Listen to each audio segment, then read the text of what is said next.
High, আজকে আমরা চলে গিয়েছিলাম তানিস্কে। বোনের কিছু গয়না কেনাকাটার বাকি আছে সেই জন্য। এখানে আমরা কিছু গয়না দেখছিলাম, আংটি টাংটি এই আর কি।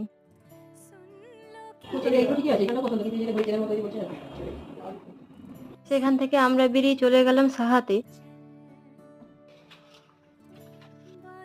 আর এখানে বোন একটা ব্রেসলেট দেখছিল। স্টোন আছে তো ব্যবহার করতে করতে আচ্ছা, এটা পছন্দ হয়ে আর দেন এখানে বোনের শাখা আর বালা মা দেখছিল। আর এগুলো এখানে কেনার পর আমরা সোজা চলে গিয়েছিলাম পিসি চন্দ্র, সেখানে ছেলের আংটি কেনা হলো। এরপর আমিও সাথে সাথে কিছু গয়না দেখে নিচ্ছিলাম। এটা 15 না ওই 13 বেশি হবে না। আর ওরা এখানে পলা দেখছিল বলে আমি টাইম ওয়েস্ট না করে সোজা চলে গেলাম ডায়মন্ডের কালেকশনের দিকে। আর আমার এখান থেকে তো দুটো কানের খুব পছন্দ হয়ে গিয়েছিল, তাই নিয়েও নিয়েছি।